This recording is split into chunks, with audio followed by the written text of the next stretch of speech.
Good evening and good afternoon. Welcome our viewers to this special program on Catholic faith, society and culture. My name is Piotr Bednarski. I'm based in Poland.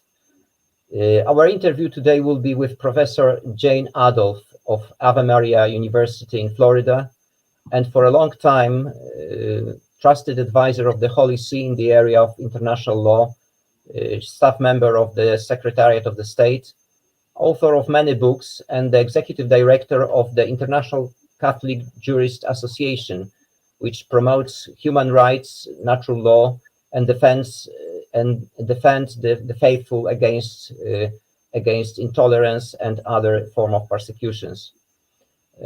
Before we start, I would like to welcome very warmly Professor Adolphe, and I'm very grateful for that you agreed to this meeting. It's great privilege to have you with us. Well, thank you so much for the invitation. I really appreciate it. Yeah, thank you very much. And before we start, I would like to make a few administrative announcements. This program is organized by lay Catholics based in Poland and Switzerland, by EWTN, by the Christian Center for Culture Mary the Queen, and also by our Lay Catholic Association przy Bądźcie Wierni, Adeste Fideles Lay Catholic Association. I'm hosting this interview with my colleague Zbigniew Przybyłowski, and with us are also Dr. Łukasz Mirosław from Switzerland, who supports us in channeling your questions to the internal chat of the studio, and we've got also Łukasz Chmielowski of EWTN who supports us in terms of IT infrastructure. This meeting will last 90 minutes, and we'll have it in the form of interview. You might ask questions on the way. We'll channel the questions to our guests and try to answer as many as possible. There is a chat box in every YouTube channel, so you can put your questions there.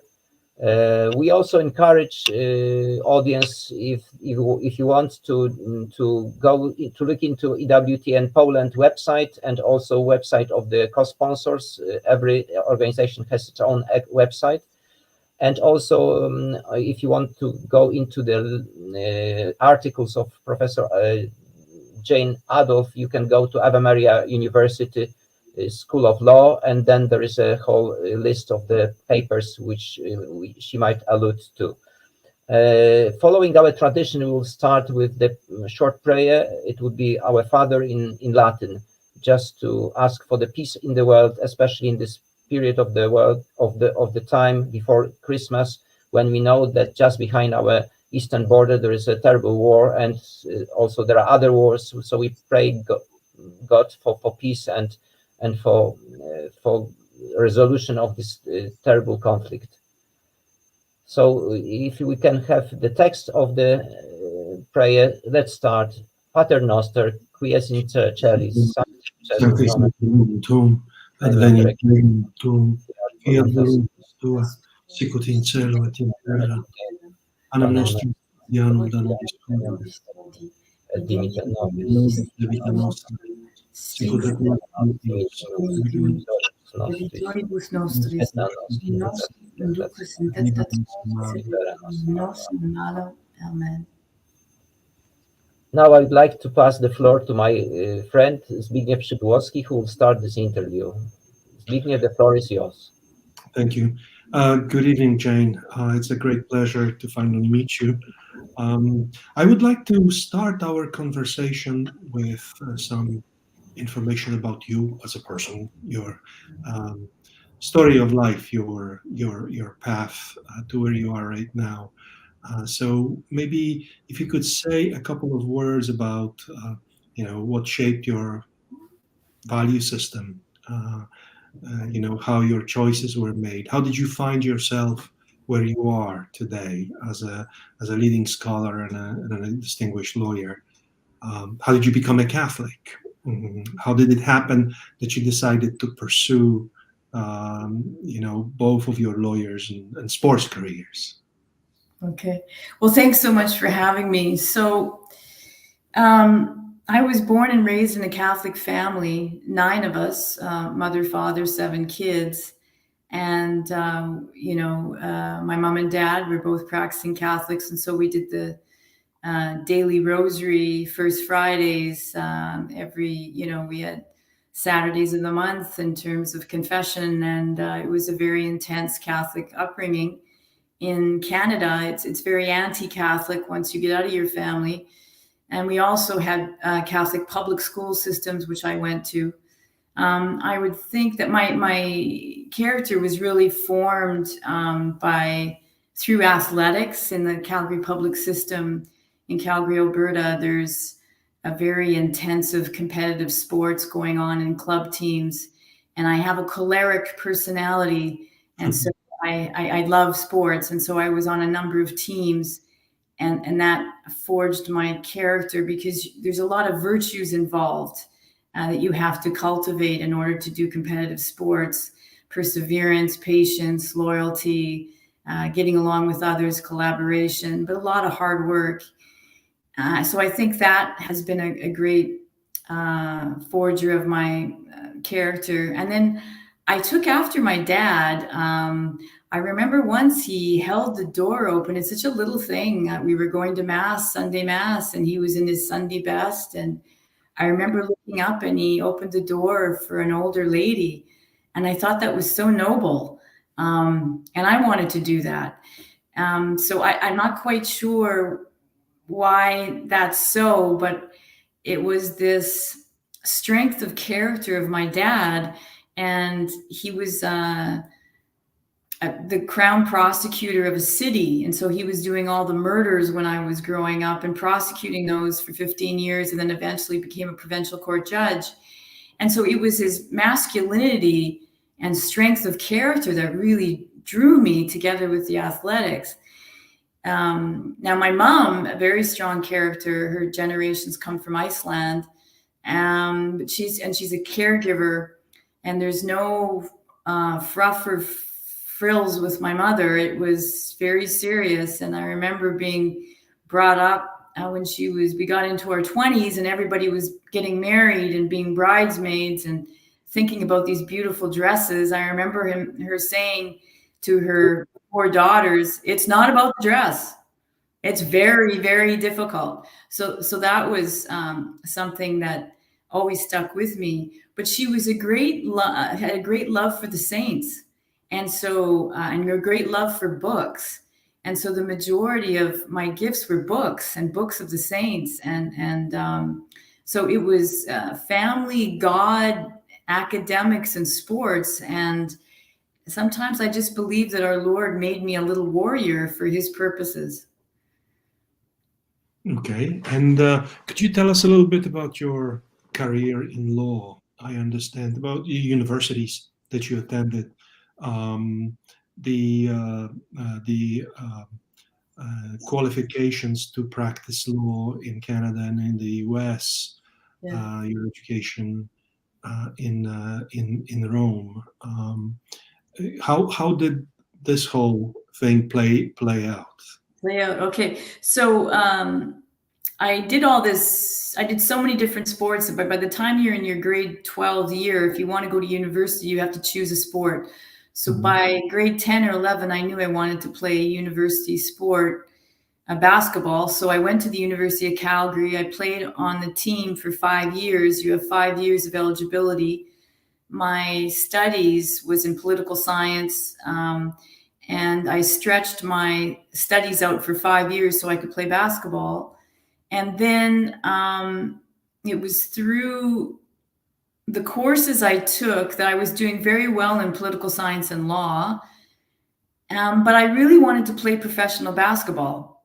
I was playing on men's teams because the speed I'd gotten.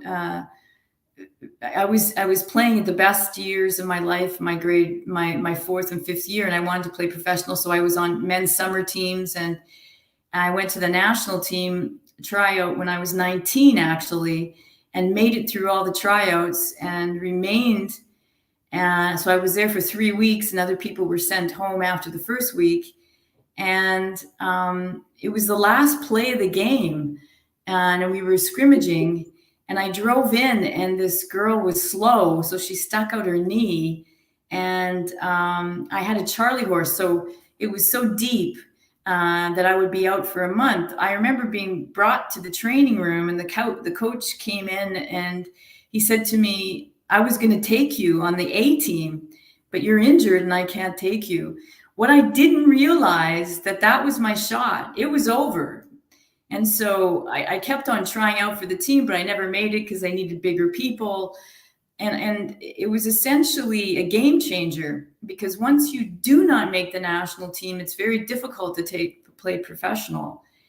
And so eventually I got an agent to do this professionally. And the agent explained to me, listen, Jane, I can put you on a team. It's not going to be very good, and you're going to have to move yourself up. And I had no interest in doing that because I was playing such fast and strong basketball with these men that I didn't want to just putz around. And so I gave up that and decided, okay, now it's time to study law.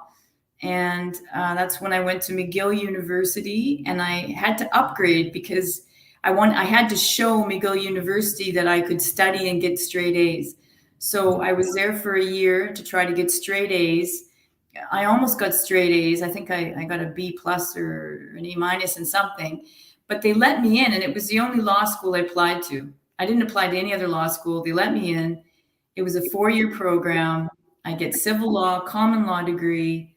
And then my dad, who had worked in the university in Calgary, it's a benefit to your family because your dad has built up his own reputation. So when you go back to the city, they know who you are because of what your dad's done. And I was able to get a clerking position at the Court of Queen's Bench in the Court of Appeal, and that's prestigious. And that was due to my dad and because they knew his name, so they knew my name.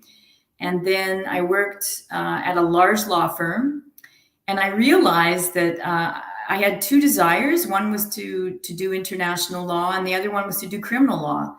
And when I got to the law firm, I realized that I would never be really doing international law because it was done mostly by men, and it was oil and gas industry, and you had to work yourself up. And I thought I wasn't going to wait till I was 70.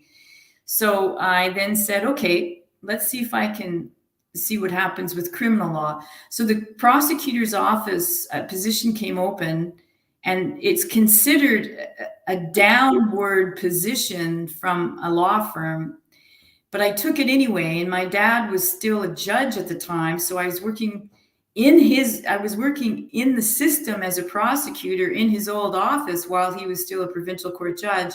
And then he retired out, and I remained there for 3 years.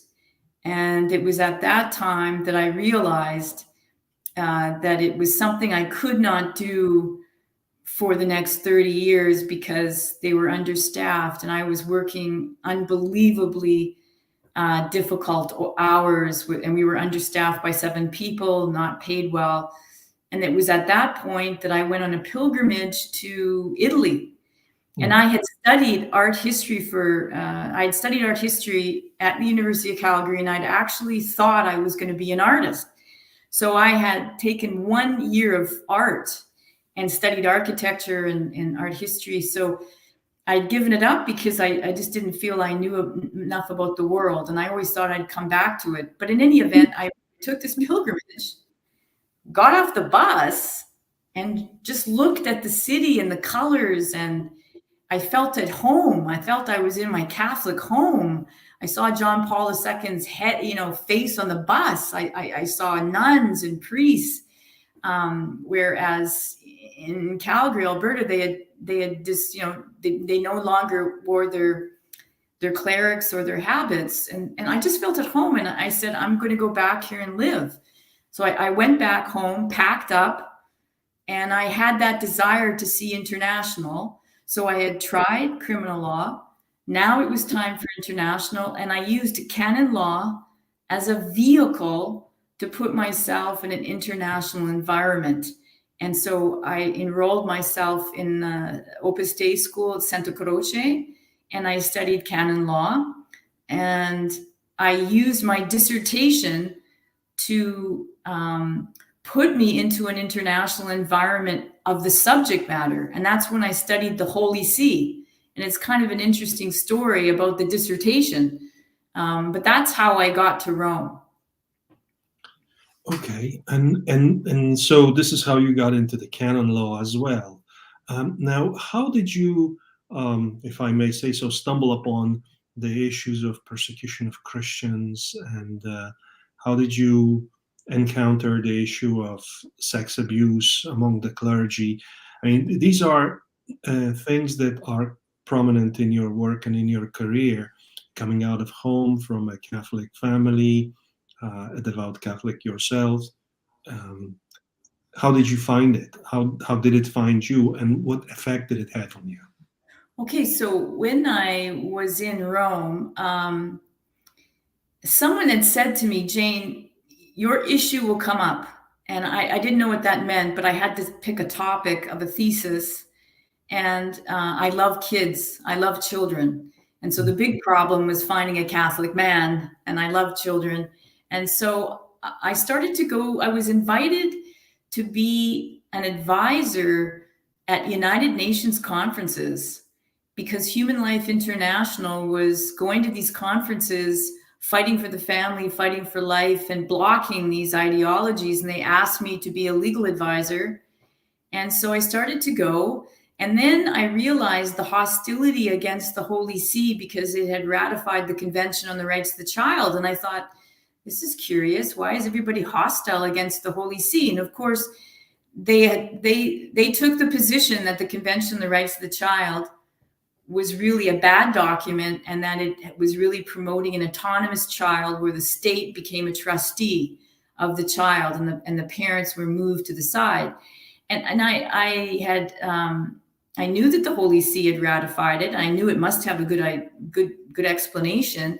So that became the topic of my dissertation in canon law when I did my PhD, when I did my JD, and it was entitled "The Holy See: A Light to the Nations," having to do with the Convention on the Rights of the Child. Now it's a complex situation, because with the Holy See, you have the Holy See, you have the Catholic Church, you have Vatican City State. How does it implement? But I didn't really understand how I could understand that if I didn't compare it to the Canadian situation. So it was 8 chapters. Usually dissertations are 4, and they're all to do with one issue in canon law, and you go back in history. And I said to myself, I don't want to work as a canon lawyer back in the diocese. I want to work in international law. So I carved out this thesis that required me to do a comparative study between the Canadian system and how it implements the Convention on the Rights of the Child, international law, where the Convention on the International Child is part of that system, and the Holy See, and then the magisterium on children, and then what it has to say about the convention, and then conclude by saying how it implements. Well, I finished my dissertation and there were no answers to the question as to how it implemented. And I remember giving my dissertation, they said, you don't have an answer. And I said, well, I can't make it up. There are no answers. The Holy See doesn't know how it implements. These are legal implementations. And so if you fast forward to 20 years later, I'm asked to come in to the Holy See to help them on reports having to do with the Convention on the Rights of the Child. And we are developing arguments for the first time. And I remember when I first started to do the Convention on the Rights of the Child, there were people at the Santa Croce saying, what are you doing? What does that have to do with canon law? And I said, well, you've got to implement it somewhere. Is it going to be implemented in the territory? Is it implemented in canon law, universal? Is it implemented in the Roman Curia? Like, where is it implemented? And so we were working those questions out 20 years later. I was asked to finish my dissertation, essentially, when people thought it was bizarre to begin with. So it was one of those providential things. And in the meantime, in those 20 years, I had started to do a lot of writing on the Holy See and the rights of the child within the context of the family, the rights of the natural family. And eventually I was doing some work with Geneva and New York. So that's kind of how I segued into children. And then when I was brought inside, it was a sad situation because while I was in there was some tragic situations in Chile, Honduras, and the McCarrick scandal. And it seemed to me... Quite recently. Yes, so that was at the end of my tenure with them. By the time I got in there, we had worked on reports that the Holy See had to file with the Committee on the Rights of the Child, and we were working on those for the Holy Father and developing arguments and asking questions. And it's very delicate work and very difficult work. And we were able to do the reports. One report was 17 years late. I mean, you're supposed to be doing these reports regularly, but we were able to finish some key reports.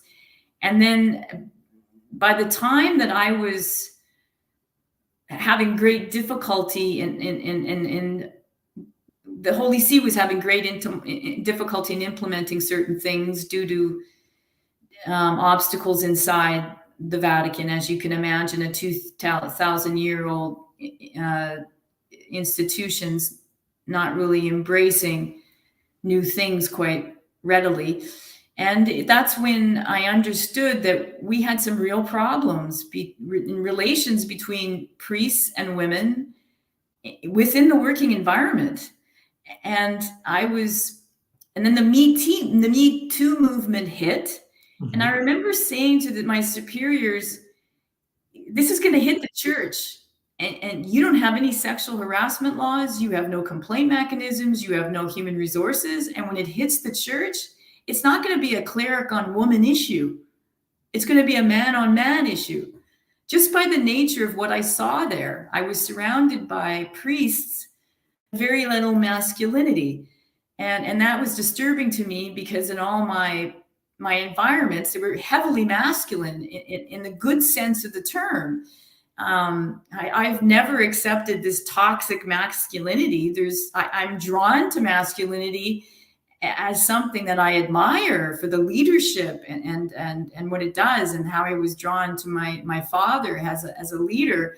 But you didn't see that in the Vatican. You saw effeminacy, and you saw, you didn't see fathers, you didn't see brothers, and it was disturbing. So when I made that suggestion, it wasn't taken seriously, and it was like Our Lady said, "Well, if you're not going to listen to her, why don't you listen to this?" And then the Chile scandal broke, where it involved bishops that had been present during the sexual molestation of seminarians. Honduras, there was a suicide attempt by a young seminarian who had finished his lustful relationship with another seminarian, and some seminarians had complained about the homosexual environment. And then the third scandal right after that was the McCarrick, and of course that was homosexual, to do with seminarians. And then as the newspaper articles continued, we knew it was young boys as well. At that point, I just said to myself, I'm going to do a conference. We're going to do a conference right now on this. No one's talking about it. And homosexuality as a word is still taboo in the Holy See. And if you do not talk about it, we cannot protect children. If you do not admit that homosexuality, the highest victims are male adolescents and young men, including seminarians, we cannot stop this. So I held a conference. I invited the Holy See to participate because I had two hats all the time. I'm working for the Holy See, but I'm also a professor. And I was directed to the Commission for the Protection of Children, which was twofold. The implication was, well, Jane, the issue is really children, which wasn't true because the three scenarios were seminarians. Okay. So to me, okay, I'll get them involved. I'll ask them whether they want to come. But to me, we're doing a conference on male violence in the church, which includes adolescent males, seminarians, and young adults. Never been done before. It's one of those issues no one wants to touch. It's taboo to mention it in the Vatican. We're going to deal with it. has to be deal with it. Have to direct on truth. Let's go. And we got almost 30 scholars involved. The Pontifical Commission for Children, Protection of Children did send a nice statement. And as a result, we knew that it was going to have some sort of impact. What had happened is Pope Francis had organized a summit on sexual abuse in February of 2019. We held the conference in September of 2016, within months of the breaking of these cases. And I guess it was in 2018. So we held the conference in September. By December, we had summaries of all of the papers published through Inside the Vatican as an insert. And Robert Monahan submitted his magazine, because it was in his magazine. He sent it to every president of every Episcopal conference. And we knew that the February 2019 meeting was gathering all the presidents from the Episcopal conference. So we had something there for them to see, to consider. Let's stop this. Let's protect our boys and young men. And they decided not to deal with it. It became only a meeting to get those straggling conferences to do what they were supposed to do years ago, pursuant to I think it was a 2011 request for them to get their safeguarding guidelines in order. And that was needed. That was needed. Okay, so you're not going to deal with the issue. But by that time, things continued to develop, and then the book was about to be published. But by that time, I had left to go back to the United States, and I understood that my time with the Holy See was coming to an end, and I resigned, and then the book was published. And I think in some quarters, the book has been ignored because it's a direct dealing with the homosexual crisis in the church and how it's affecting our young boys and young men. That's how that came across. And we're doing another book that's forthcoming, and it's called Clerical Sexual Misconduct, A Foundational Conversation. This is between men and women, but we're not talking about the nitty-gritties of situations. We're just talking, having a conversation between lay women, lay men, lay women, clerics about relations in the church. And then obviously solid relationships. How do you speak to women? I mean, what I saw in the Vatican was extremely strange to me. But I don't think I entered a professional work environment. It's almost like I entered a religious order, and I didn't sign up for a religious order, and I certainly didn't sign up for a military, because sometimes there's things run like a military. So that's how the clerical sexual misconduct issue was put on my lap, basically. The Christian issue was something different.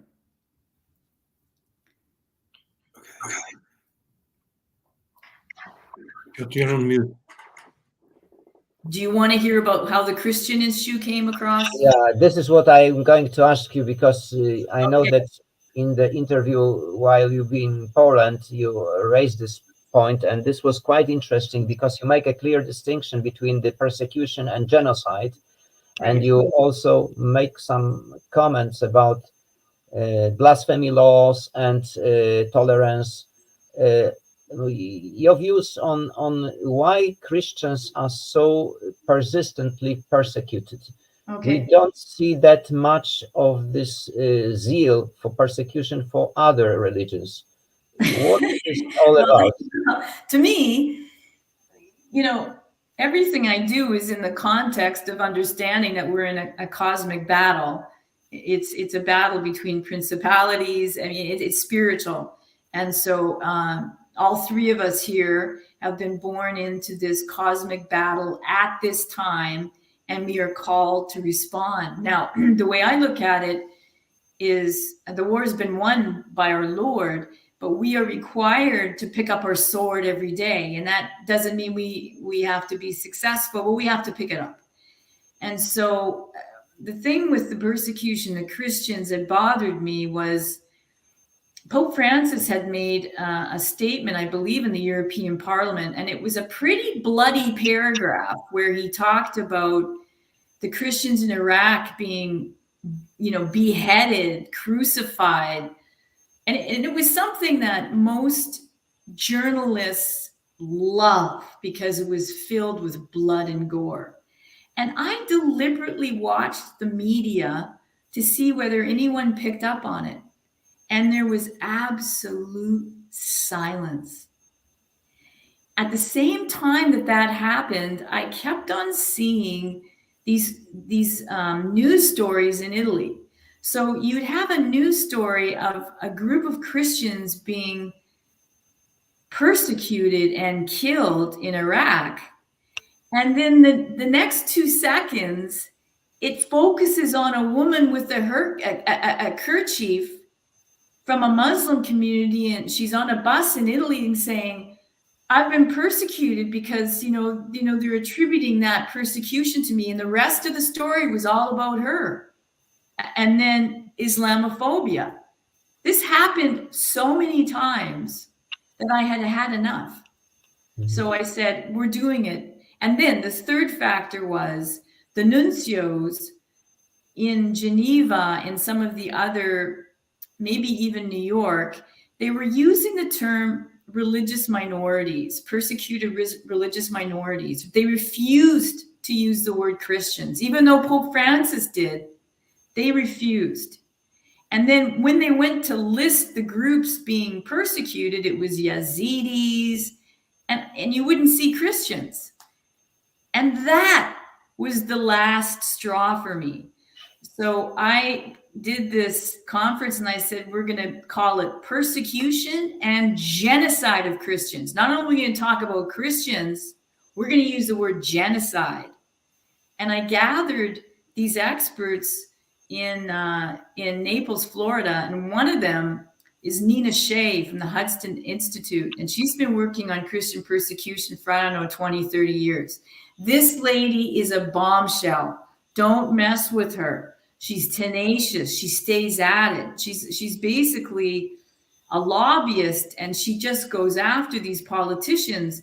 But the way that she is able to be persuasive is that she's a wonderful writer and writes a lot in the Wall Street Journal.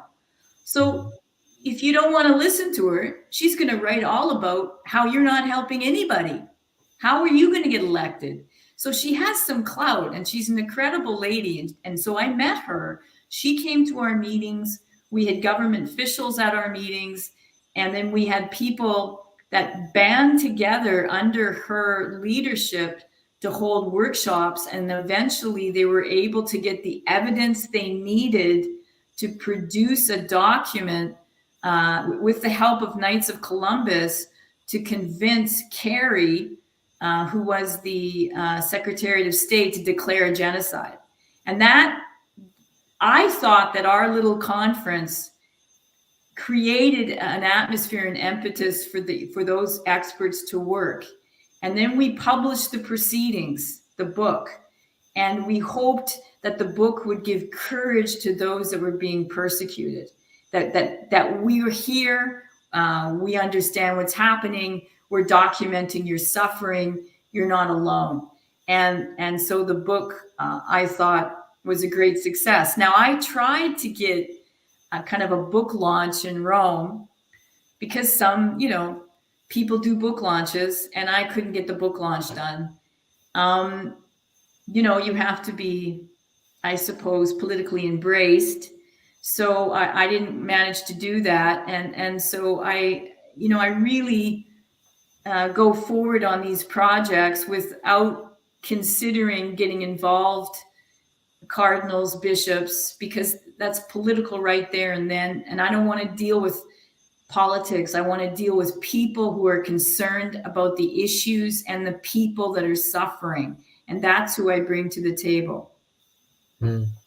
It's very moving what you're saying, because this means that you want, in any case, move forward with the cause, like genocide of Christians. And in that area, I would like just to ask you where you see the highest intensity of persecutions. Is it Nigeria? Is it China? Is it Pakistan? Do you have a sort of ranking list or some kind of map of the highest intensity of persecution of Christians? Yeah, It's there important are, for us. We right. also think about our brothers in faith, and it is good to know more on that. Right. Well, the Nina Shea, we used to be on the commission, the religious commission, the Religious Freedom Commission that works out of the United States, and they have countries of particular concern. They do their annual report, and that is the commission reports to take a look at. In my circumstance, because I deal with a number of issues, we did with Iraq, although our book was persecution and genocide of Christians in the Middle East. We did deal with a couple of chapters dealt, for example, with China. Since the book, I've been working with Nina on the persecution of Christians in China, and Cardinal Bo a couple of years ago had extended Pope Benedict's call for a day of prayer, and I believe it's the same day as Our Lady, persecution of Christians, actually, help of Christians. And then Cardinal Bo extended that a week. And then a group of us, lay people from around the world, created a campaign to promote Cardinal Bo's statement. And he had a beautiful statement, and we put it to video. And then the International Catholic Jurist Forum, ICJF, which I'm a founder and the executive director, we then did a series of videos. And I interviewed Chris Smith, Senator Chris Smith, and Nina Shea. Benedict Rogers from the UK is doing a fabulous job. Also, Lord Alton from the UK. And we got their opinions, and we covered all of it, from your hatred of God per se, based on the communist thinking, to forced harvesting of organs, to torture in prison, to black prisons for priests, to not allowing children to enter a church, to translations of the Bible that are deliberately distorting the gospel message that China is engaging right now. And because China is all about force and using violence, there's a translation of Christ with the adulterous woman. And the Chinese translation is Christ kills the woman at the end by stoning her. That's the distortion that's happening right now. Also, since the agreement between the Vatican and China, and Nina Shea is been very critical of that agreement, has many articles out. She makes the point that agreement basically annihilated the underground church, and that it's led to the death of and torture of priests, and it's also caused more difficulties for the church, because we know right now that Xi Jinping's picture is in all the churches, and there's meetings to inculcate the bishops on how to incorporate his sayings into homilies. And this is going on right now. Now, in the Vatican's defense, the Holy See is saying, well, listen, we've got all these dioceses, we have to fill them up. But who are you filling the dioceses up with? People that are going to give homilies about the Chinese CCP communist slogans? Like, this is where we are. And the genocide, of course, of Uyghurs, and the persecution, basically, of the Falun Gong. I mean, it just goes on and on and on. And China, and this is the thing that's scary for me, China is held up as the model where we're supposed to be transitioning to by Klaus Schwab of the World Economic Forum. We'll talk about that a little bit later. I would like still elaborate a little bit more about this case of persecution of Christians, because on one hand we see persecution organized in the form of totalitarian country like China, when there is a systematic and very technologically orientated social scoring and monitoring of everyone, and especially any minority which is outside the control of the China Communist Party. Right. So my question is whether this goal, which was initially presented by Vatican, by Holy See, that we want to fill the positions of the bishops in China, and that's why the secret deal with China is necessary. Was this effective after this few years of this existing of this secret agreement with Chinese Communist Party? Has the Vatican been successful in achieving this goal? Well, according to Nina Shea, no. And she's the person to go to on this and look at her articles. And no, she would say no, that it hasn't really achieved anything, but have left the Xi Jinping very confident to go forward and continue its persecution. Cardinal Zen has been a very outspoken person about this agreement, claiming that that the Roman Curia and people in the Vatican just don't understand China. On the other hand, China, the people in the Vatican say, listen, we know what's going on. We put our hand out expecting to receive a knife. And, it's really this understanding it's almost a diplomacy of Casaroli in terms of trying to appease these communist governments, and it's never worked. And it's never, and you have people that would argue that Casaroli just didn't get it, and he never understood John Paul II or his approach, and they would argue that Casaroli's approach has always been wrong. Except you've got people that disagree and believe that Casaroli is the way forward, his vision on these type of dialogues. Now, this word dialogue is being overused. Its essence has to be the communication of truth. And I believe that that's how Pope Benedict XVI has defined it. And for us to use dialogue when there is going to be no communication of truth on the other side I just think it's a misnomer. I am so fed up with the term dialogue that I am now using, do you want to communicate about the truth? Okay, let's sit down and have a communication about the truth, because I don't understand what it means. All right. It's interesting what you're saying. If I may, Piotr, if I may, what about the persecution of Christians in Canada and in the United States and in Poland? We are talking about faraway countries and about bloody regimes, but the last 2.5, 3 years, we have undergone something that was until recently unthinkable. And you could go to a store, you could hop on a bus and take a ride, but you could not go to church. Churches were closed. Right now in Poland, you hear opinions that a confession of underage people should be forbidden because it's abuse. You have court verdicts where a person who is performing a cutting of a throat of an effigy of Archbishop of Krakow is being absolved by 2 courts, by the basic level and the appellate court. And if that happened the other direction, the person who would do that would rot in jail. And there's an all-encompassing culture of saying and thinking and doing that, hurting a Catholic is fine, but anybody else.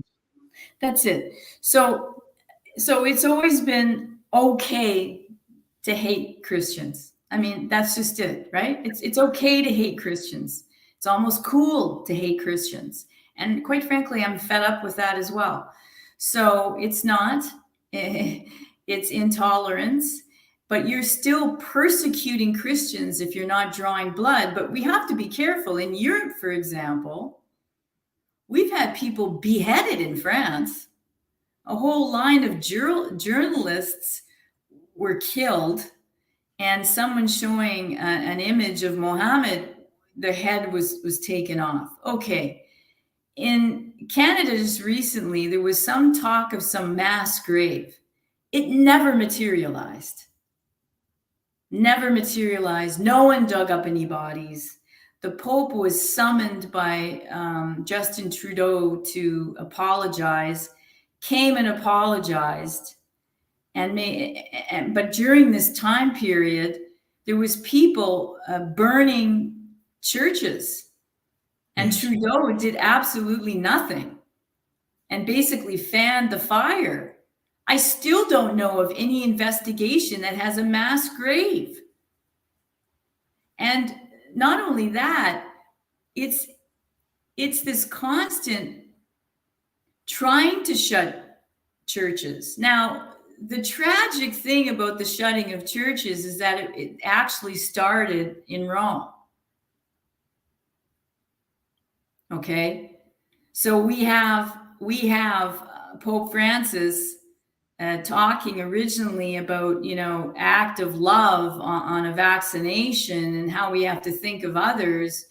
And people in the United States that were really using their heads. And what do I mean by that?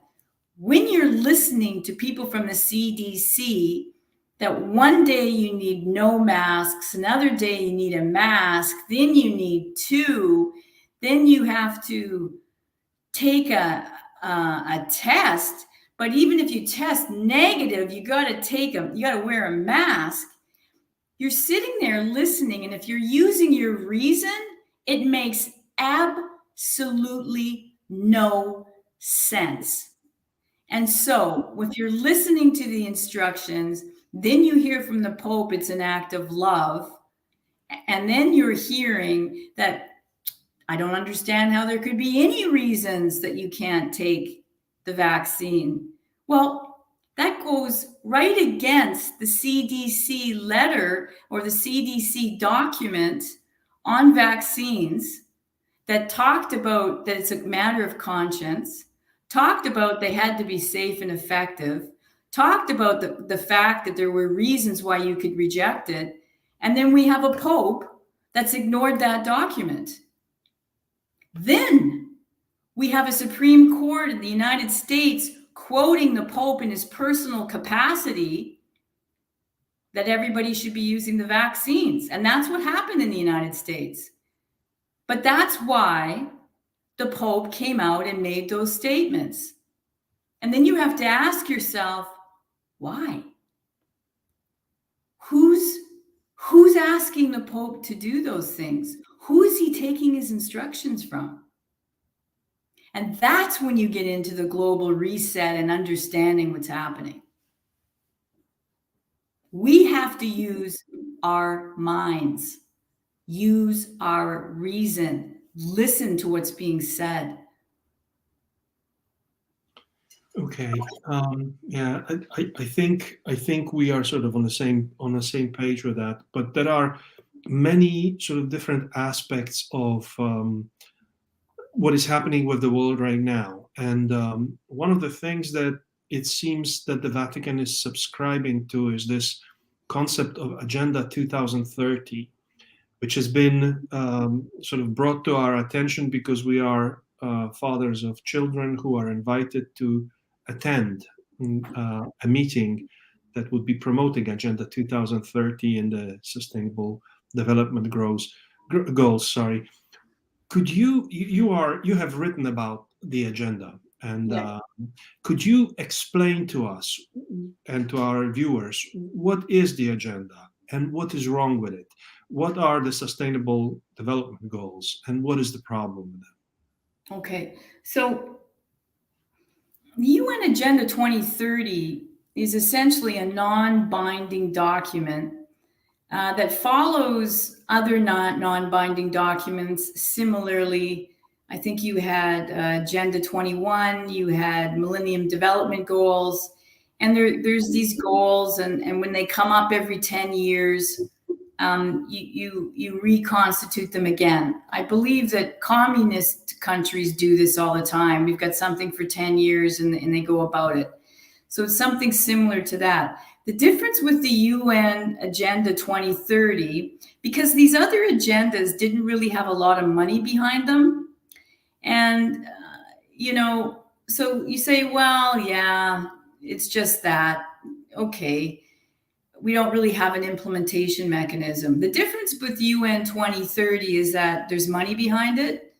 And there's considerable money and considerable organization. And so the World Economic Forum has entered into an agreement with the Secretariat of the United Nations, and that is to help implement it, which means that there's billions of dollars involved, and then a list of corporations and businesses associated with the World Economic Forum to bring everybody together to do this. And then you have these local hubs, which is a group of corporations that are more on a local level to make sure it's implemented locally.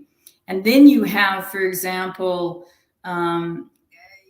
organs within the United Nations where states usually make their applications for money. Well, now you make your application for a grant and you have to prove that it's in line with the Sustainable Development Goals. Now we know that we're moving to also how you invest your money. So there's been an article today on BlackRock and how there are companies now withdrawing their money from BlackRock because of the woke capitalism, because it's saying that you have to invest in certain companies that are politically correct. And so there's a big fight going on with that right now. So what we have here is we have a plan that in the past probably wouldn't be that damaging, but now it's actually a blueprint to be used. The plan itself is a declaration, and within the declaration you have 17 sustainable development goals. And some of the goals, you look at them and you think, well, okay, end poverty, that's great, raw. End hunger, what's wrong with that? It's connected with 169 targets and over 200 indicia to try to bring this to fruition. And some of the wording is problematic because it's sexual and reproductive rights, which includes abortion. Other terminology talks about gender and empowerment of women. Well, gender is separate from empowerment of women. So you've probably got gender ideology in all its radical forms. And then you're using it also to promote emergencies. So, for health, we've got the COVID becomes an emergency, and then the climate becomes an emergency, and you're always pushing these emergencies. And one of the things that Klaus Schwab talked about he's the one that made the term popular because he had a book called COVID and the Reset. And the idea is essentially your reset is to cause political, social, and economic chaos. You have to create chaos, so you have to reset it. You have to eliminate the way that you're actually thinking, doing, consuming, producing, and distributing, and then you create something new. That's the new set, the reset. You think about your phone. Sometimes we talk about resetting your phone. You're going to lose things on your phone if you reset it. It's quite a big thing. So, but it's a blueprint now, backed by billions of dollars, and quite frankly, it needs trillions of dollars to operate annually, I believe. And it's being used by Klaus Schwab and global elites to get to this point of pushing us into the direction of less human freedom, more surveillance, and more control. and it's being used very effectively. And then to bring a new way of how we think about food, how we think about farming, how we think about human settlements. But remember, in all of this, we're trying to get to a reset. So this idea of food security is that you create food scarcity. You create elements of starving people so that you can restart. And so we can all start eating insects. You change farming so we aren't using cattle, and you build these warehouses for insects that we'll be all eating. And then you're arguing that, this is all good for the environment. It's about moving us to a society where we're controlled by what's called public-private partnerships, the multi-stakeholders, and it's government and big farm, big business, and they're the ones that run things. And it's not based on a democracy, or if it is a democracy, it's some sort of government within the democracy. Other ones talk about a totalitarianism, that the democracy is developing into this. And we see this with Trudeau, Prime Minister Trudeau, with all of his policies, and the trucker convoy, and all of the freedoms and rights, and the shutting down of churches, and the opening of liquor stores when the churches were, it's simply controlling of people. And what's the model? China. The model's China. Schwab, within the last 2 weeks, talked about how the model is China. That's communism. So if that's what's going on, we're using a blueprint that's there for us to promote global communism, totalitarianism, whatever you want to call it, deeply Marxism. It's there, and it's being used because it's now got incredible amount of funding behind it and organization.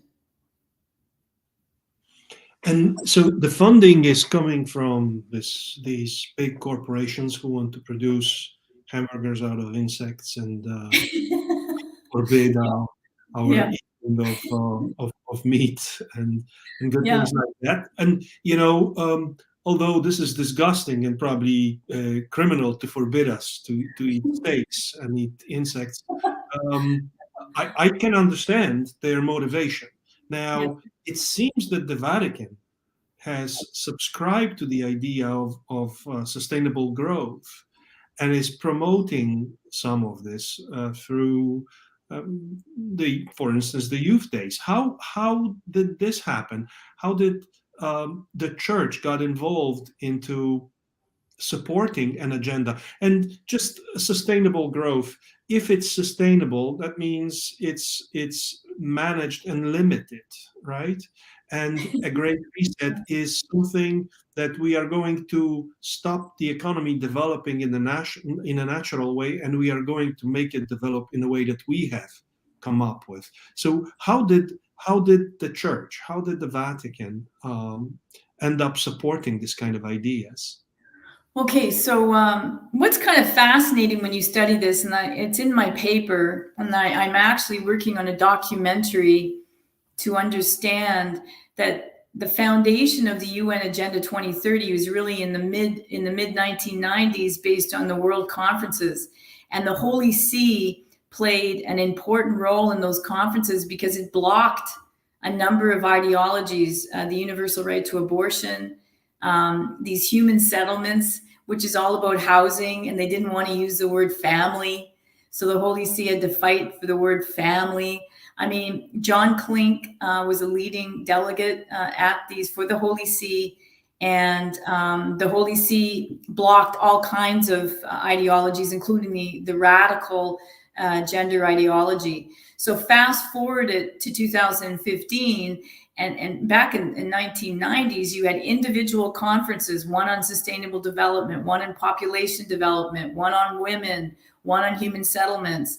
I mean, they were all various conferences that were just going one after another. And from what I've read, a part of that had to do with the United Nations reinvigorating itself as an organization, because Ronald Reagan had been pretty critical of the United Nations. So they went into this world conference to reassert itself. And if you think about it, UN Agenda 2030 is all of these elements into one document. Mm-hmm. Now, you had a strong Holy See fighting that. And so it's ironic that you have the Holy See now implementing this document where you still have the problems ingrained in this document that the Holy See fought in the mid-1990s. So it's peculiar. But the way I look at it is this: the people that are surrounding the Pope right now and analyzing these documents and helping him sort through it, they weren't part of the 1990 negotiations. They've never been at the negotiations. They have no idea what it is to negotiate at the United Nations. A lot of these people. It's a spiritual battle. When I was negotiating, actually giving advice to non-governmental organizations as a legal consultant, I stopped staying at hotels. I could not do it. I had to find a convent where the Blessed Sacrament is. The spiritual battle is real. It's a battle of words. It's a battle of ideologies. It's not about the poor. And you can tell in the room. And so when these negotiations are going on, and so when you have something like the UN Agenda 2030 that has a lot of the elements that the Holy See blocked, it's now come up again. But it's back now with a lot of money. You have people that are endorsing it, but you also have a Pope from Argentina. And that means something, because from these countries that have their own civil strife, they look to the United Nations as a savior. Okay, number one. Number two, he's Jesuit. And right there, I can't go any further because I haven't studied it, but how the Jesuits view things seem to me completely different than the most of us. And then the third thing is the Pope really has his own socio-economic agenda. And whether he's adopted the one from Klaus Schwab and global elites, or he thinks he's promoting his own, he's really in the same camp. And he's using the same language, deliberately so. In an article or an interview that was given by Cardinal Turkson to Edward Penton, Cardinal Turkson, said that we're deliberately trying to get our wording closer, and mentioned that the big difference is that the Holy See, it's rooted in Scripture. Well, in a paper I just gave at a conference here in Rome, where we were challenging or responding to the Pontifical Academy for Life's publication, which is really watering down the magisterium. And I would argue, and I have argued, that there's a loss of faith there. That's one of the things that comes off. It's a crisis of faith that's happening in the Pontifical Academy for Life, for sure, and perhaps other dicasteries. But you have this idea that you can use similar language. Well, in my paper, I saw three developments.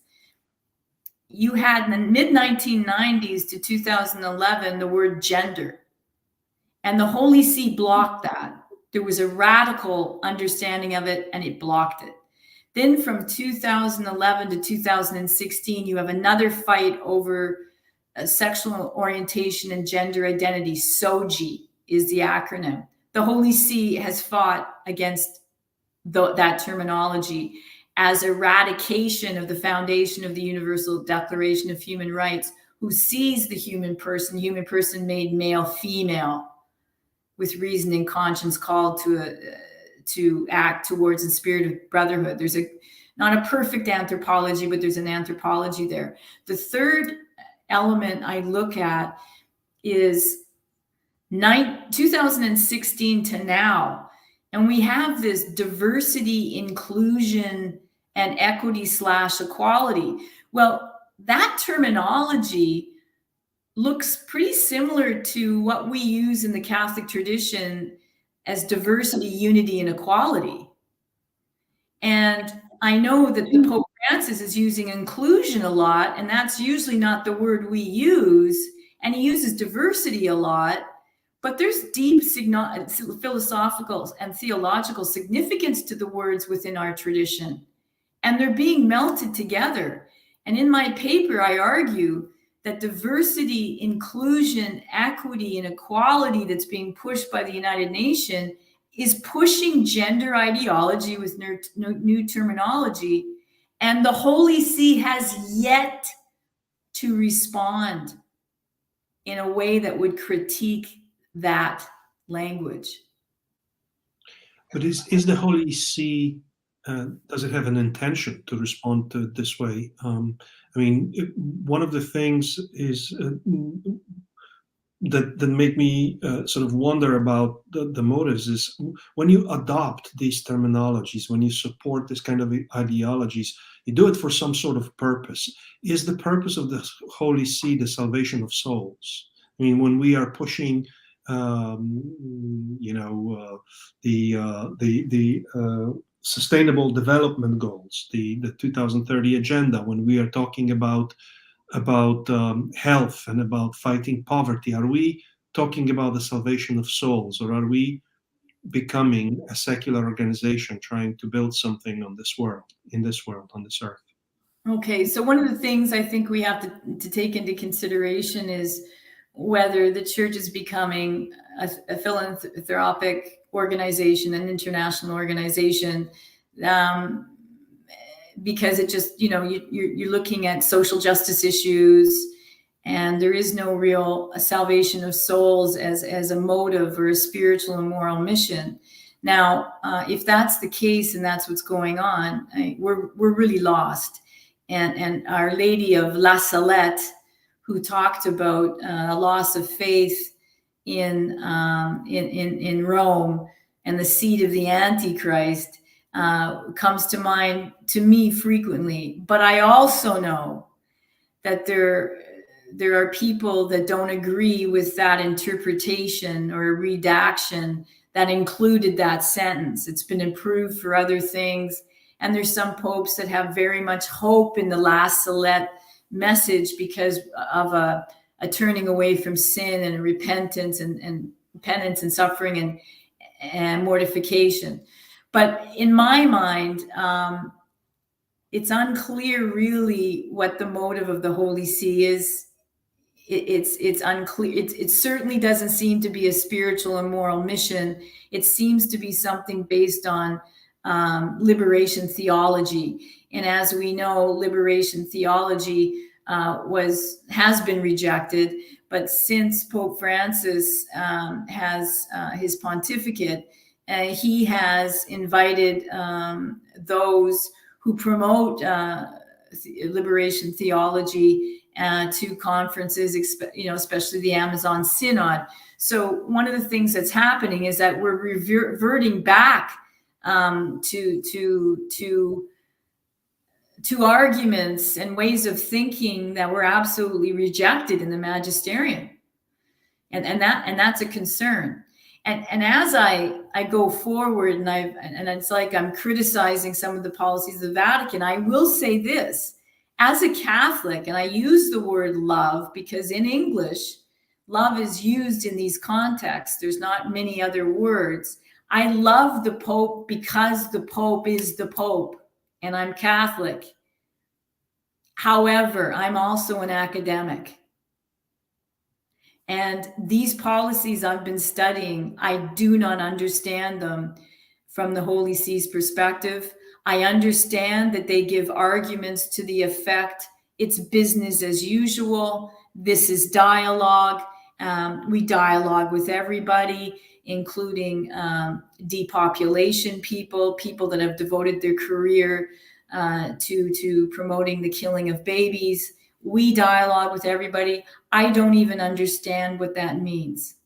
to be honest with you, because dialogue, in my view, is communication of the truth. So Pope Benedict had this saying, it's truth builds consensus. Consensus does not build truth. Can I play a little bit of Advocatus Diaboli regarding the specifics of this sustainable goal, the sustainable development goals? Because some of them, as you rightly said, that they are fight with poverty, but there are also some related to raising education. So I understand that the Vatican signed this Agenda 230 together with Sustainable Development Goals in the spirit of supporting the human development, human flourishing. And there were these two notes clarifying what gender means and what gender equality means and what reproductive rights mean. Do you think that this kind of operations, that we sign the agenda, we support the agenda, but then we give clarifications, is that strategy effective? Because people rarely read notices, some additional annexes to such documents. Do you think that the position of the Holy See expressed in 2015 and 16 is widely known, that the Vatican criticized radical interpretation of the sustainable goals included in Agenda 230? Okay, so what you're referring to actually is something on the international scale called legal reservations. And so anyone can look at the Vienna Convention, the law of treaties, and go to that convention, skim down and read what a legal reservation does. It modifies the legal obligation in a document. If you have 193 states negotiating a document, that would be absolutely impossible for everyone to agree on everything. So reservations are a way to promote agreement among states, but at the same time you say, listen, I just can't agree with this, and this is the reason why. The one qualification is if you go against the object and purpose of the convention itself. Now, what the Holy See did is in 2015, and this is common, right at the point that the document is completed, the Holy See then registers its reservations, and it talks about the wording and how it's going to define terms. It did it again in a note in 2016, a year later, that was more extensive. And so both those documents together are extremely helpful to the average person if they know that they exist. It's good for nuncios, extremely helpful to nuncios, extremely helpful to bishops, if specifically if they're planning these events. But here's what usually is supposed to happen. When the Holy See gives speeches or statements, and is at the way that it's gone in the past is that it explains a little bit about itself. This is, introduces itself, who it is. And then it says, we really respect the United Nations as a forum, bringing people together. And it usually has some comments that are very positive about the United Nations. And then it has usually some comments that are very positive about what's going on. And then you get into but you're going off in the wrong direction on these points, A, B, C, D, and E. We're not getting any critique anymore. That's the problem. The real problem is we're getting no critique. We're getting the Holy See arm in arm with the United Nations. And that's something that's new. And that's something as an academic that I'm studying. That's why I'm doing a documentary on the negotiations of the Holy See that took place in the mid-1990s. So we do not forget that piece of history, because it's the history that founds this new UN Agenda 2030. And so I don't understand how the Holy See can go forward and not critique and offer where the errors are. And that's just not happening. That was very useful. We need to move now to great resets, because we would like to focus on your very important article. How you would define this? You already mentioned that, and you alluded in the former responses. But what are how this vision of Klaus Schwab is so different from Christian vision of a man or of a society? Well, number one, Klaus Schwab is very clear. He does not believe that there's such a thing as objective truth. That's in his book. Okay. He actually talks a little bit about certain thinkers' vision of who man is, and he said they made it up, and they just made it up about who man is, and I'm going to make it up. And his fourth industrial revolution is all about the new man. And the new man includes computer chips in their body, in their clothes. And this is something he's spoken to openly in interviews, and it's in his book. So he wants to create the new man. It has nothing to do with the Judeo-Christian belief system. We do not have a man that's made in the image and likeness of God. We do not have a man, male, female. We don't have a man with a common origin, dignity, and destiny created by God, here to serve and love God and to go back to God in love. And we're talking about a triune God. I mean, this is just foreign to him. He plans to make it up, and it actually uses those words. He's going to make it up. So when the Holy See intervenes, the Holy See does not intervene in a vacuum. We have this depth of our faith and of the understanding of Christian anthropology. Then we have these wonderful principles of subsidiarity and the common good, and it just goes on. And we have a depth of the social doctrine of the church. It's not only two encyclicals that are being cited on the COVID Commission website of the Holy See. Another trend that's quite disturbing is the fact that under the umbrella of dialogue, Pope Francis has been asking this woman who's an atheist and promotes abortion, who's just been promoted to the Pontifical Academy for Life. It turns out from an article of a scholar at Catholic University that she's actually writing things for that website, which makes sense, because when I went to the website, it had good local practices for one of their first reports, and it talked about political activism, using a church for COVID care, stopping disinformation. There was nothing about faith in God. There was nothing about mass and worship. But it makes sense if you've got an atheist who's writing your scripts for your COVID commission. It's an absolute crisis of faith is what's happening. Turning back to Great Reset, how you view this development? If Great Reset is implemented, how would it impact democracy, freedom of conscience, freedom of religion? How Klaus Schwab imagines his world under this major change? Okay, so the major change is basically burn everything down and start from square one. Okay, so that's your reset. How you produce food, how you use energy, what you buy. It's always surveillance, no property. We're getting into global communism. How is he going to do this? He does it through what he's called public-private partnerships.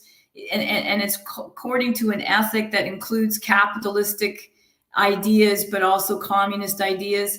I mean, these people that are thinking this up have benefited greatly from the capitalist system, but they're working to impose a communist system for the peasants, and which I include myself. I'll be one of them. And so this is what's happening right now. And the model is China.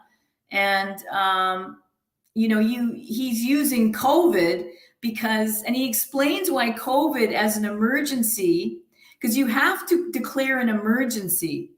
Then the global elite then makes the one person starts making executive decisions or regulations, and you don't have a parliament.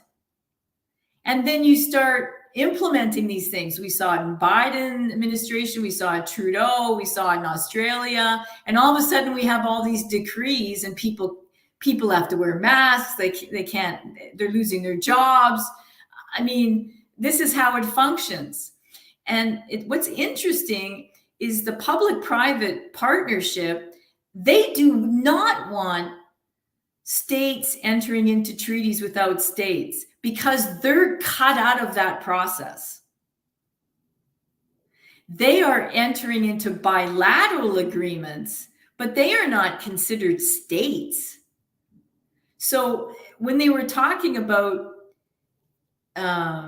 certain treaties that should be made, you will have a voice coming from the Economic Forum and supporters talking, no, you don't need a treaty. No, we can handle this. Private public relations, stakeholders. Remember that the public-private stakeholders means correlatively a decrease in democracy, a democratic deficit. These corporations do not care about the common good, do not care about fundamental human rights, but they paint themselves as saying, listen, we're the new socioeconomic plan because we're working together and it's a collaboration. No, it's all about control, to control food and everything. In fact, they create the crisis. So let's look at the oil and gas crisis. It's not all tied to Russia. Let's look at the whatever crisis you want to pick. The climate change one is one of my favorites. The COVID one's a favorite of mine. So is the climate change. You get everybody worked up like we're going to need an emergency, and then everyone gets locked down. Then you have crisis, and then you can. The people that have created the crisis then offer the solution. And let's look at, for example, the food crisis. You've actually entered into an agreement, World Economic Forum with the Netherlands, to stop cattle breeding. So you're wiping out the cattle breeding, then we're going to give insects.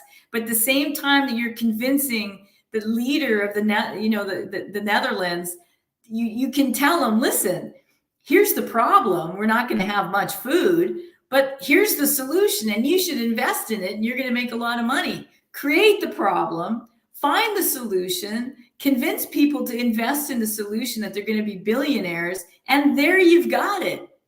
You're just one step closer to whatever you want to do from a global communism and have us all under control.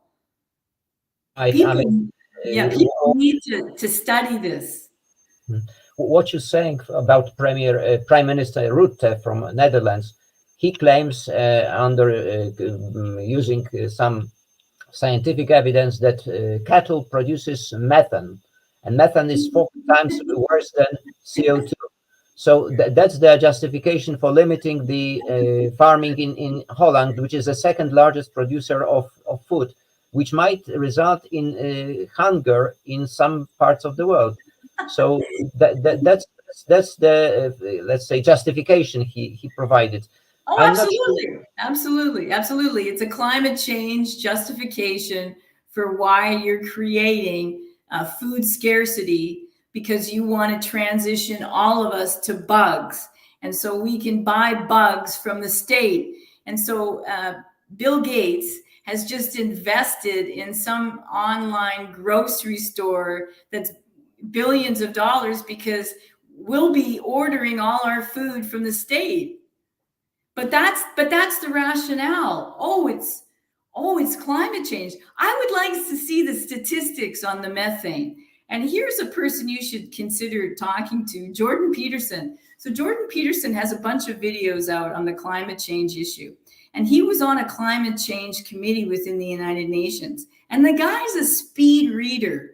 He's a brain, intellectual, powerful intellect that started to try to understand this problem. And he went through all the studies, read it. And the only thing he could conclude was this: if you give more money to poor people, If you give them property, if you let them take hold of their own lives with their own property, they take more interest in the environment because it's theirs.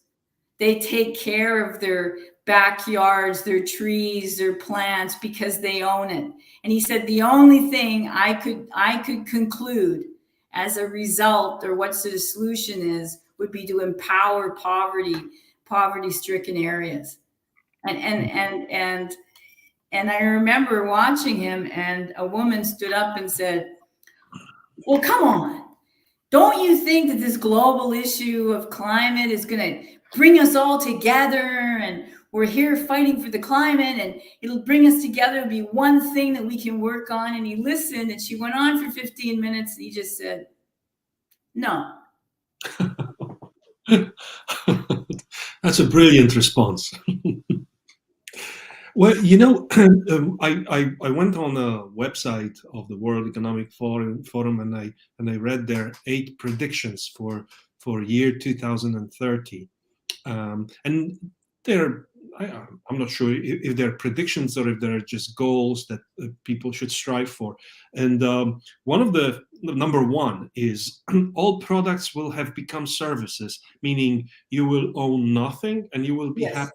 That's yes. very contrary. No, right. And in terms of the climate change, it says today's refugees will become tomorrow's CEOs. And at that same point, it says that the climate change is going to displace 1 billion people from the south and move them up north, which means about 500 million people coming to Canada and the United States, and another 500 million people coming to Europe, because these are the countries where the poor displaced people will go.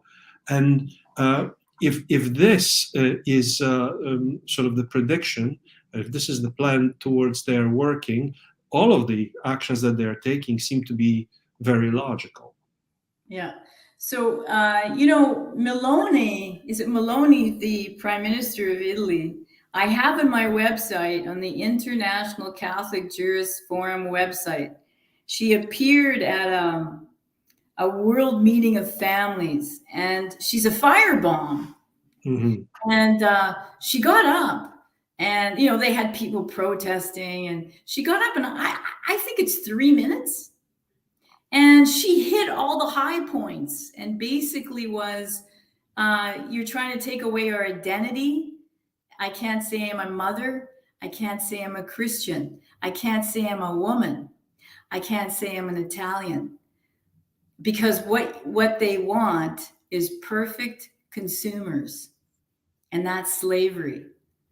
Absolute slavery. We will be the consumer and slave. And as they get better at their technology, then the ones that, they don't need, they get wiped out. I mean,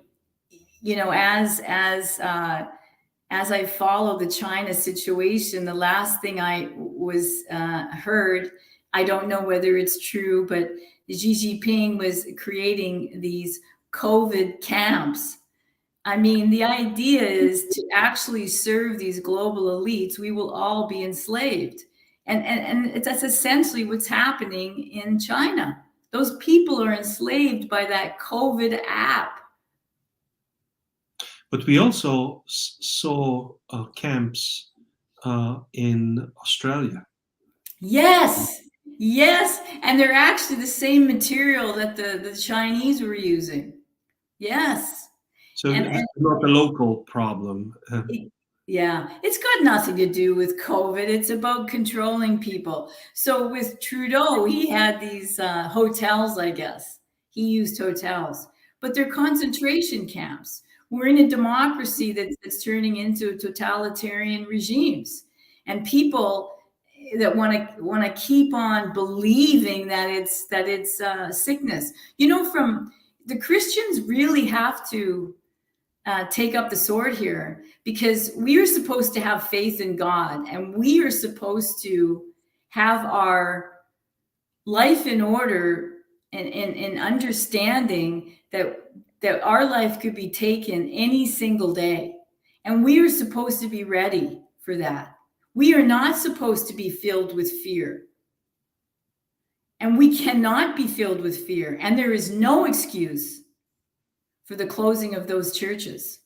And those bishops and those priests that did not do what they could to make sure that the lay persons could get the sacraments, they will have to answer for that. Here's the comment from one of the viewers, quoting John Paul II, Centesimus Annus. As you can see, as history demonstrates, a democracy without values easily turns into open or thinly disguised totalitarianism. There you go. Is it the message for today? Yes, absolutely. Thank you for that beautiful quote. Yes. And the second comment, as you see, is there any relation between Great Reset and the ability to print money? Because we've got such a huge debt in each and every country, which might lead to collapse of economy. That's it. You're trying, as I said before, you want to burn down everything. You have to burn down everything. Politics, social, the food, the economics, everything. Everything. That's the reset. Everything is going to be under control. It has to be reset in every phase. That's why when you look at the Agenda 2030, it's a totalitarian document in concept, in end, in means, in terminology. I go through that in my article. Mm-hmm. We're in the middle of it.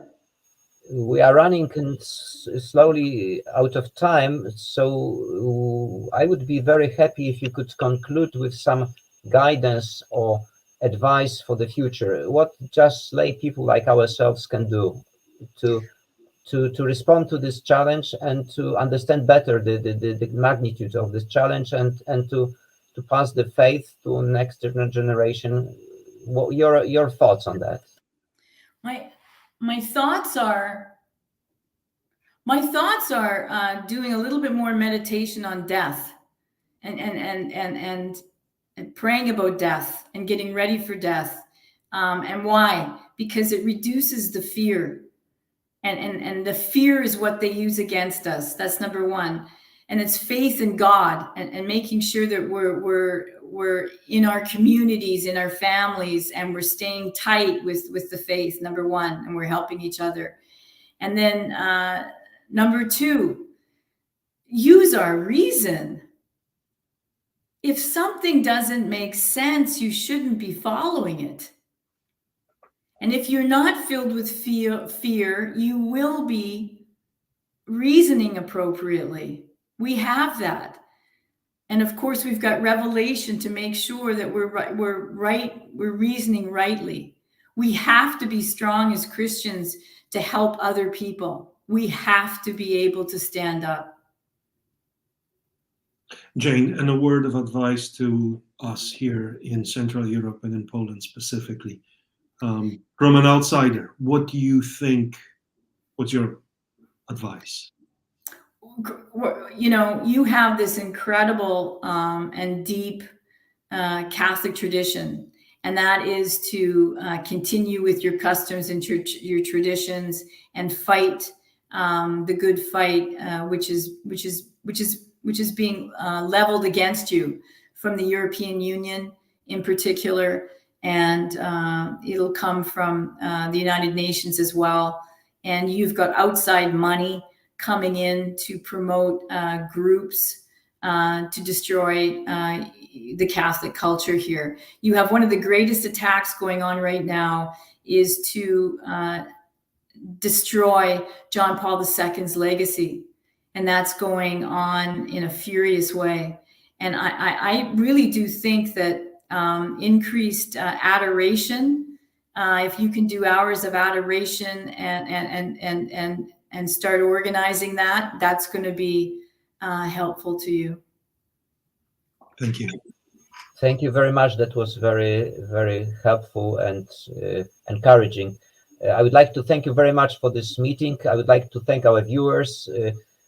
let me mention that you can go to Ave Maria University website to law school to see more of Jane articles. The article she mentioned will be published in the journal issued by Cardinal Stefan Wyszyński University in Warsaw in Polish and English. And we encourage you to join us for the next interview, which will be probably in January. We'll let you know. Thank you for your patience, and good night. Thank you. Thank you.